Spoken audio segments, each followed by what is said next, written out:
Revolution.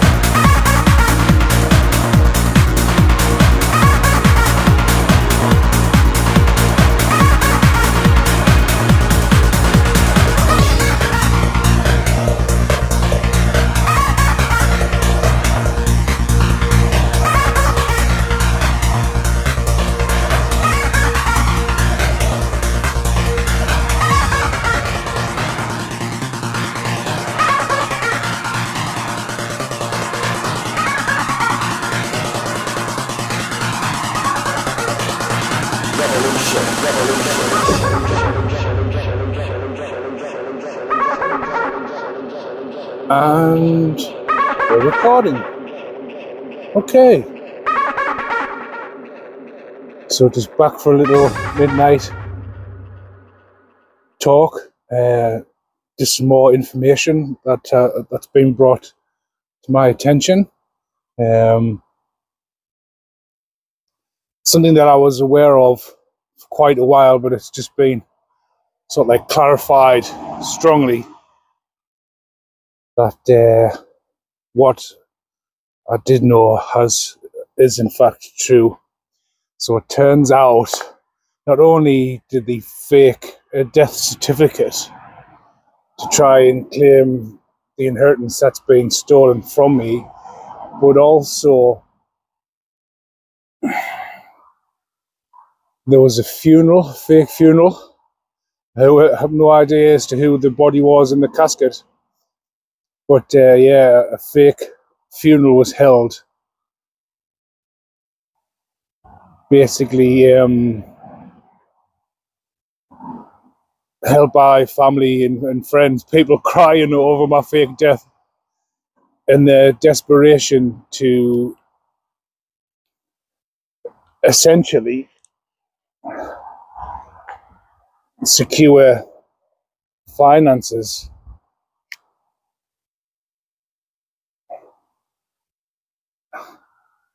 To secure finances that these people had stolen from me, because they were so stuck in their pride and ego, right? And it's huge, it's massive for these individuals, that they thought they could fake my death, because I know for a certain fact that these people are au fait with a funeral director who's probably made quite a lot of money from these people with regards to, you know, often people with witchcraft to make it appear like natural causes. And it was just brought to my attention that, yes, a fake funeral was held because they were so confident that I'd kick the bucket.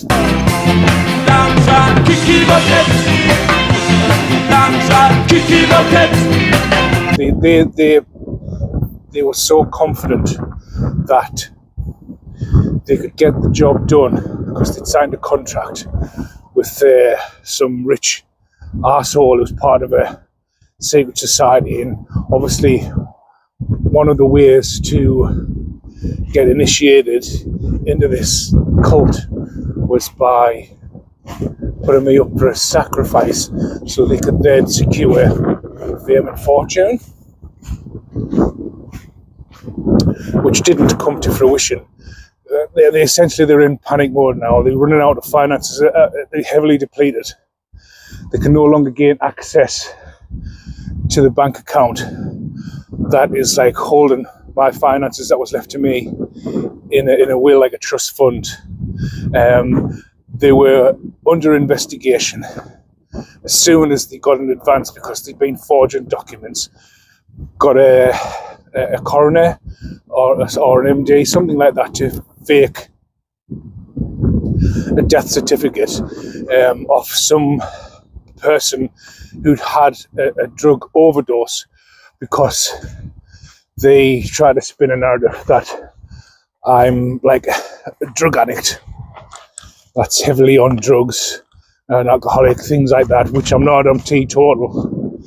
That just, you know, well, when you're a full-time carer, the last thing you want to be indulging in is drugs, especially when you have to, you know, keep the house clean and tidy, cook meals, you know, just be up and ready, and just making sure that, like in my case, my mother's well cared for, so-called mother.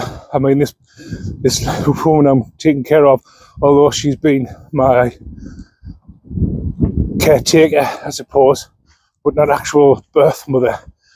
Just like the family that I've been brought up with, not even my real siblings, and my real family members have obviously been taken out, or they've, you know, they've either died of natural causes. They've just reached the time where they've been taken out in order to secure finances, and then obviously to have me taken out because they've been trying to do this to me since I was a child. As I say, for 47 years of my life, this has been going on. Part of it, a good part of it, I've been absolutely oblivious to it until obviously when I uncovered the truth. And then you realise that these family members are part of cults and Freemasons, Eastern Stars, whatever. And, you know, you kind of like put the pieces together of like certain instances throughout your life, like occurrences that happened that seemed difficult to explain at the time, now make perfect sense given the illumination, the enlightenment that I've received regarding what's been happening in my life since childhood. They've been trying to get rid of me so they can claim this money for themselves, because I'm basically been raised by a family of narcissists of varying degrees,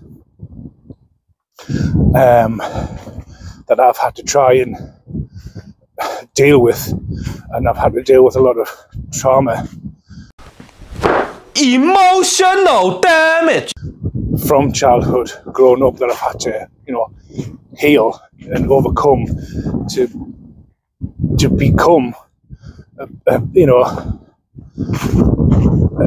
a better person, a rational-minded person of the community. Whereas a lot of the people, even my friends that I thought were my friends, were covert narcissists who are clearly dealing with childhood trauma that they've not healed from, are unwilling to put in the work to better themselves, to become better people. They just tend to blame everybody else, and for every solution you try to provide, they will find a problem with that solution. And it kind of got to the point in my case where I'd reached that limit whereby I feel like you don't want to listen to my advice, you don't want to help yourself, you just want to be like a negaholic, you know, just a negative Nelly, someone who just wants to see the bad in everything as opposed to the good. They have no optimism, no hope, no faith, no positive outlook, and they just constantly on a downer, to the point like, and I've realised now that the mind is a powerful tool, and what you think and focus on, you become your reality. And essentially, so, like, especially this so-called friend that I thought was a friend but wasn't, he was just constantly jealous and in competition with me, which has happened with a lot of friendships that I've had through my life, where it starts off good, and then it always seems to turn into a competition on their part when there was never any need to be like that. But they always seem to have this a secret competition that I was unaware of. Just the same with family members. And there's like, and with a lot of them, see the thing is with like family members on either my so-called mother and father's side, I didn't have a great deal to do with.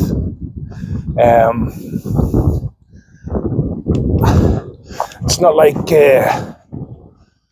we were very close. I mean, yes, growing up as children, we spent time together, but like you're still young and innocent and finding your way in life. And obviously, once you hit puberty, when you become an adolescent heading towards adulthood, you start to find your way, start to develop your character through experiences growing up as a child to manhood, sort of thing, And obviously, as you get older, you have less and less to do with each other, to the point whereby you start to lose touch, and you no longer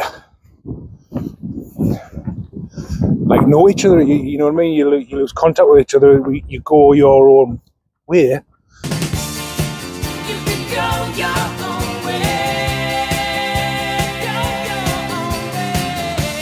And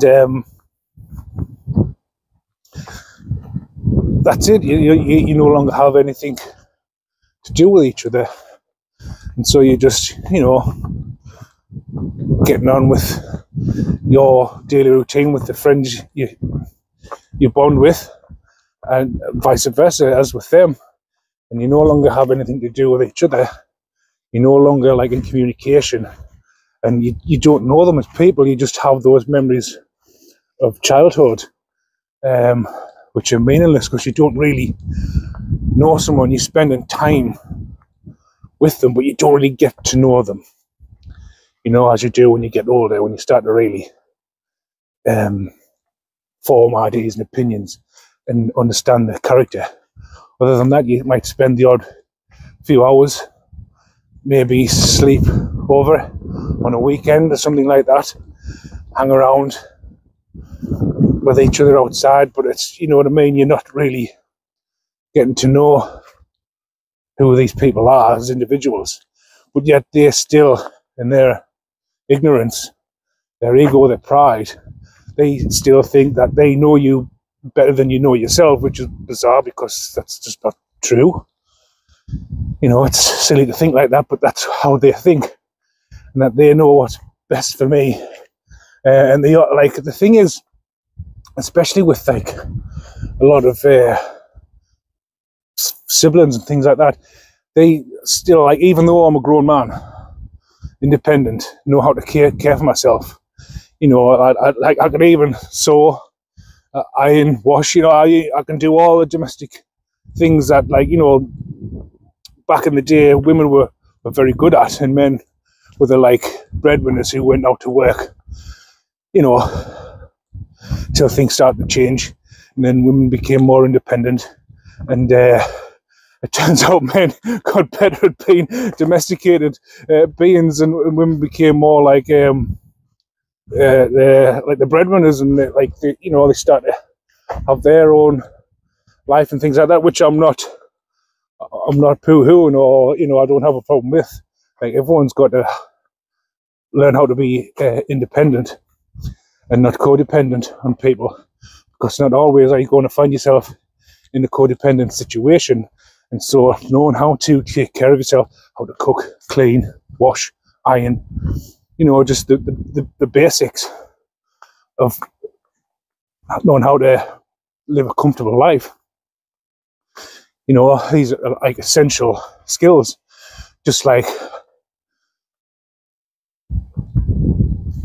because I used to be in the Cubs, the Scouts, and the Army Cadets. So, functional skills, how to be good with your hands, how to repair things and things like that. See, when I was growing up as a kid, I was never shown these things. I was always had things done for me. It's it was intentionally done that way, so I wouldn't know how to be independent and care for myself and know how to, be a well-rounded individual who knows how to do the basic skills in life, basic functional skills, learning a trade, because these skills are come in handy, and they are less and less now in our education. Whereas one time, we used to have cookery classes, and I forgot the name for it, but yeah, we used to learn how to sew, to be able to repair like put down your socks. Like if the seams were coming loose in your trousers, you would know how to stitch and repair them, which I basically had to teach myself how to do. I mean, I may not be the greatest at doing it, but I still do it, and I still know how to do it. And obviously, practice makes perfect. But anyway, I'm going off topic. So like they basically thought that they knew us, and they always treated us like I was some sort of young kid. And well, with them being having mental illnesses, they've just got this vision from the past that they've never moved on from, and so they treat us as if I'm still that child from 30 to 40 years ago, you know. But yeah, so I've really gone off topic here, but it turns out that they were just trying to keep us useless, so I would always be dependent on these people, so they could like basically easily top us off and claim this inheritance that's been left to us by grandparents and parents, whether that's by the means of an insurance policy and a trust fund. I'm well aware there's been an insurance policy taken out in my name. I'm well aware, maybe more than one. There's all kinds of fraud, like dodgy insurance agents, things like that, whereby they've committed all kinds of fucking mad fraud,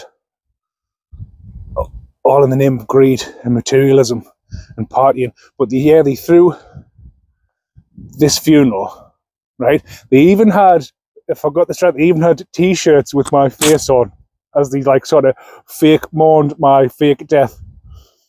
Whoever it is in that casket, they need to be exhumed and going over. But like at the end of the day, the detectives involved who were looking into this know that I'm alive.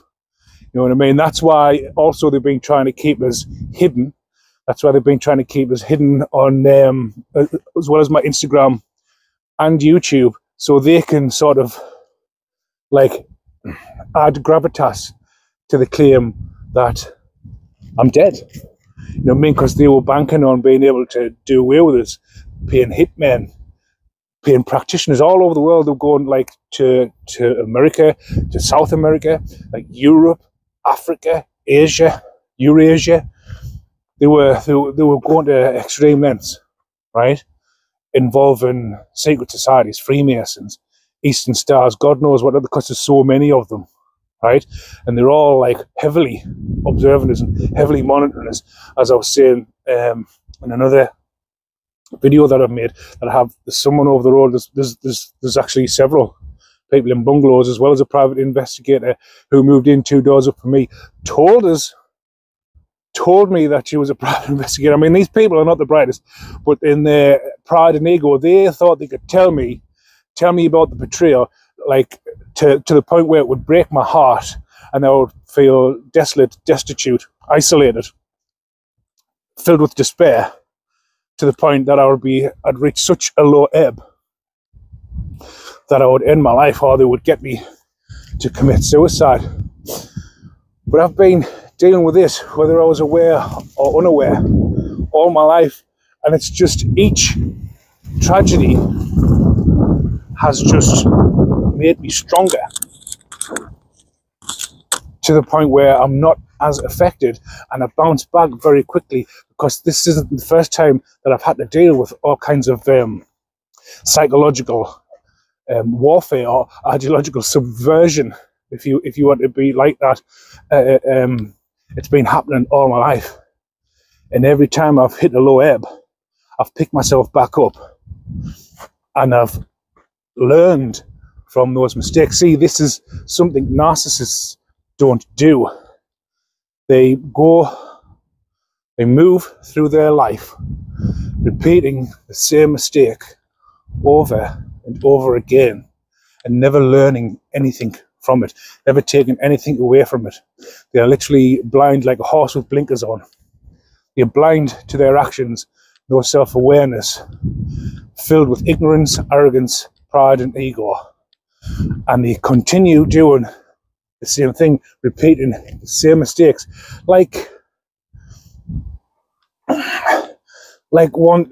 See, it's like one thing I know about narcissists: they will never change. They will never learn. They don't want to learn. They're like Peter Pan. living in Never Never Land. They don't want to grow up. They just want to go around partying, taking drugs, drinking alcohol, smoking dope, and you know, and having all the accountability of a toddler. You know, they just do not want to be held accountable for their actions, and they constantly blaming other people. Like right now, everything's going to shit for them because all the plans, all the best laid plans have just fallen away. They've just gone to shit. And life's going bad now. They lose money, they're losing businesses, losing cars, losing houses, full of bad health. People are dying around them, loved ones, things like that. And naturally, they don't see it as their actions from their own volition, which has brought them to the point in life where they are now. No, they essentially want to blame me for their actions, for their bad karma, for all the negative chain reaction that is happening right now as I speak in their life, whereby like they're in constant fear, constant paranoia. They've told so many fucking lies that they can't remember what even type of lies they've told to like detectives and things like that, and they've been called out on it, right? Like people who were coming to my funeral and mourning my death, and then all of a sudden see me on social media, because it can't be kept hidden forever, and then like, wait a second, you're supposed to be dead, and then they look white in their fucking face as if they've seen a ghost.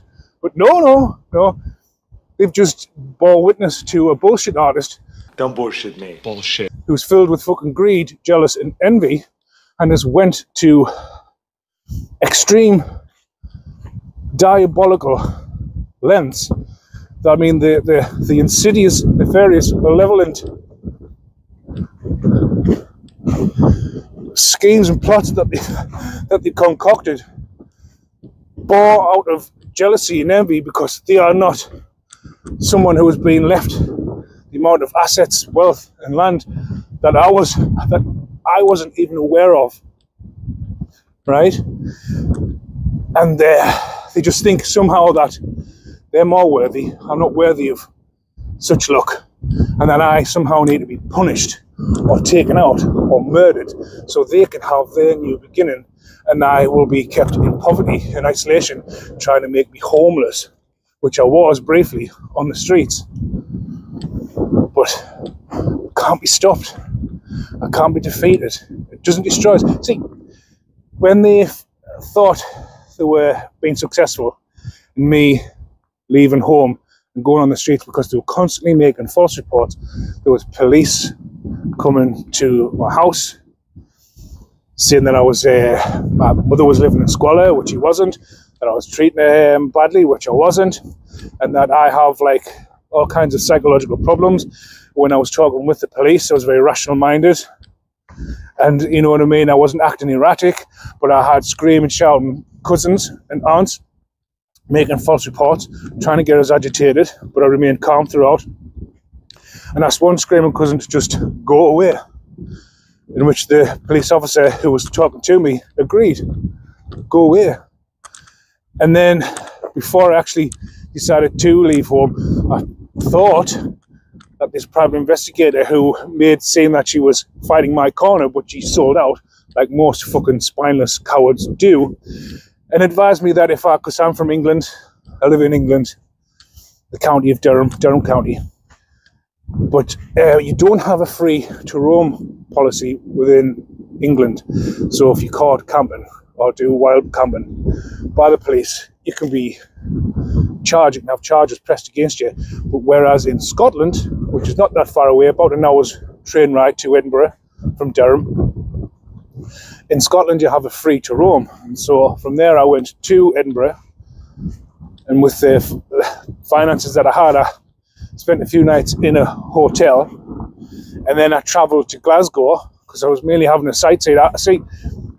I took this journey as a pilgrimage because I was being set apart from the narcissists in my family, and so this was a learning curve. This is something I had to learn, so I took it as an adventure. I didn't really feel depressed, because just to get away from narcissistic individuals is heaven on earth.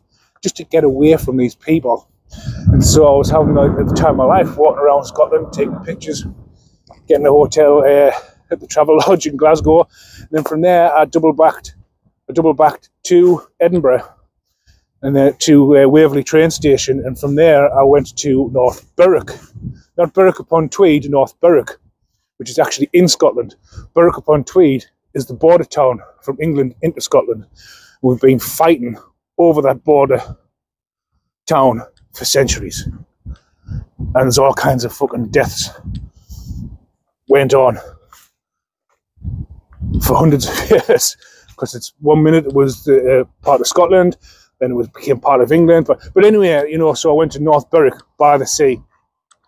And I had a tent and things like that with me. So I pitched my tent up by the seafront. And I spent the best part of a month on the seafront in North Berwick, having the time of my life. You know what I mean? Obviously, funds were getting a little bit low. I was struggling, but like I fasted for 4 days. And while I was fasting, I was actually, with me being on the seafront when the tide went out, I was living on limpets and winkles and boiling them in a pot that I had with me with a little burner stove to like live off and like survive, like I say, functional skills, survival skills, which I'm more than prepared to do because I was in the Cub Scouts and I'm a cadet. So I know a thing or two. I'm not a fucking true expert like Ray Mears or Bear Grylls, but enough to keep us alive. And then I managed to get some funds to get me a first class train back to Durham, back home. And 5 hours, I was back home no more than 5 hours, and then my idiot sibling had me arrested, saying I was stealing money, which I hadn't. No charges were pressed against us. And she's just been trying continuously, relentlessly to either have me killed by means of witchcraft, a physical hitman, or false reports being made to have me arrested, to which none has been fruitful or successful. Because like Isaiah, you know what I mean? No weapon formed against me shall ever prosper.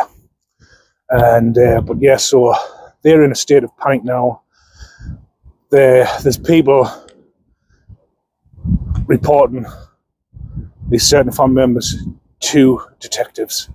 They've already been under investigation because of the lies and the false statements they made, because of the perjury, you know, and then because of the doctors they've been paying £10,000 to play around with my medical history to say that I've got some kind of psychological problem, which I haven't. There's nothing wrong with it.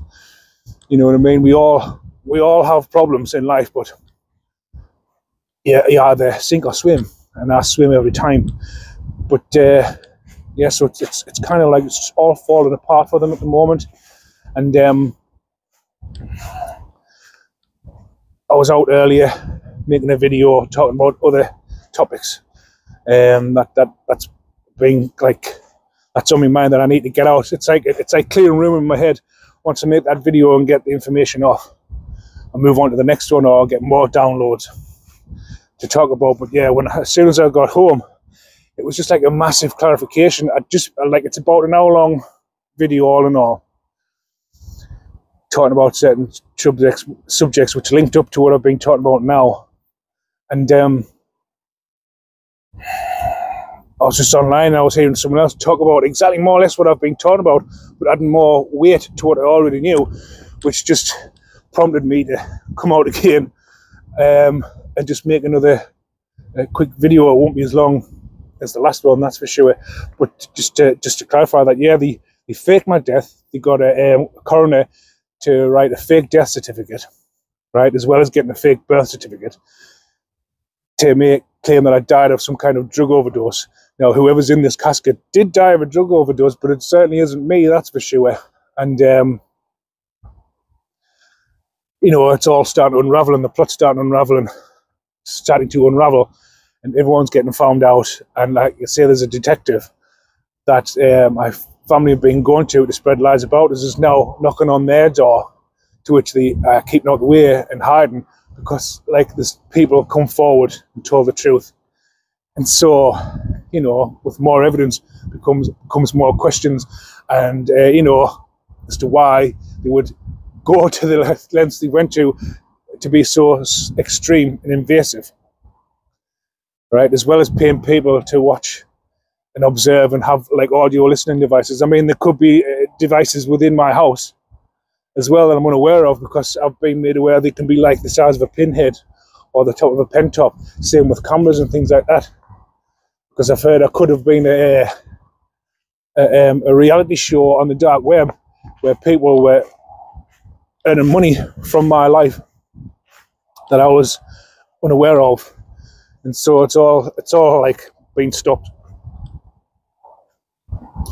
And so shortly, you know, there will arrests be made, will go to court, and because of the scale of this crime, because this sex trafficking, all, like drug dealing, gun racketeering, embezzlement, money laundering, the lists go fucking on and on and on, all because I was left a substantial amount of money in a will. And pretty soon, yeah, you'll be looking at me making these videos wondering who I am, to the point whereby you'll see me on the news and like, fuck me, it's what he was talking about online when he's making his videos and telling about his story, which seems like a movie, a Lifetime movie. But like, he was telling the truth. He was telling the truth all along, and like, obviously that will generate more interest, which is going to turn my life upside down, and my anonymity is going to be out of the fucking window, and yeah, I'm going to be thrust into the limelight, and people will want to talk to me about it because it's unheard of. This is things that you only ever see in movies, and this fucking plot line and the twists and turns that's been going on, it's like there's definitely a book and a movie in there, because it's unheard of. What's been happening, what's been going on, has always been kept in the dark, and anyone who's ever tried to talk about these sort of things in the past has been deemed crazy. And the crazy thing is, people who tend to tell the truth about such things are always labelled crazy, to discredit them, to smear their name and ruin their reputation and destroy their character. But we're in the age of Aquarius now, and these dark deeds have been brought into the light and made manifest. So what's done in the dark shall be brought into the light. And that's exactly what's happening now, like with the case with the Diddy Diddler and Epstein, and just more and more and more. And let me tell you that there's people in Hollywood that took part in this with their deep fucking pockets, financing fucking imbeciles. And at the end of the day, these imbeciles themselves, even if they were successful, even if they did manage to take me out and get my inheritance, they themselves would have been lined up against a wall and taken out every single person who was involved. And there are many. It's a large part of the community of enemies known and unknown who took part in this based out of greed. Fuck you! Fuck you! Fuck you!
And every single one of them would have been cleaned out, because they were all loose ends, and they would have all had loose lips, and they would all have been taken out, including the idiot family members on both sides of the family, of my fake family. So they would have never, like, their success will have been very short-lived. So as soon as they had the chance to celebrate, they will have all been taken out, and all have made it look like natural causes and so on and so forth, as happens in these cases. But because I've got the seal of God on me, He cannot and will not be able to end my life. And so, as with everything, not everyone's corrupt in the justice system, and it will fall into the right hands of people who stand in the upright, who want to see justice prevail. And these people will be brought to trial, and they will be sentenced to life imprisonment. And most people, once they get inside, because of the publicity and the notoriety of these individuals, or notorious individuals, they're going to be living a nightmare life inside anyway, because of what they took part in and because of what they've done. And so all's well that ends well in the end. Do you know what I mean? But like, at this moment in time, I'm in a state of limbo. I've achieved what I was supposed to have achieved. I've passed all the tests I was supposed to pass. And now I'm just waiting for justice. Because no matter what they try to do, it will just fall. Like I say, no weapons formed against me shall prosper. You may form that weapon, but it will never prosper. And so I'm just waiting now and talking about it and bear witness and giving my testimony as to what's been going on in my life, because my life is anything but normal. And one way of like dealing with it is talking about it. And no matter how hard they try to hide me, my message will get out, and is getting out, and is being seen, and I will be recognized. And people will be talking about this for a long time, because it's just insane what's been happening. Like, absolutely crazy insane. But in these type of situations, you either sink or swim. I realise most people would have sunk, but I've always kept faith in the Most High God, and all glory goes to the Most High God, that He was watching over me and keep me safe and keep me protected. And I just have to be patient, because after all, patience is a virtue, but faith is everything. And on that bombshell, I think I'll leave it there and come back with another one later on. So I shall see you all later. Till the next one.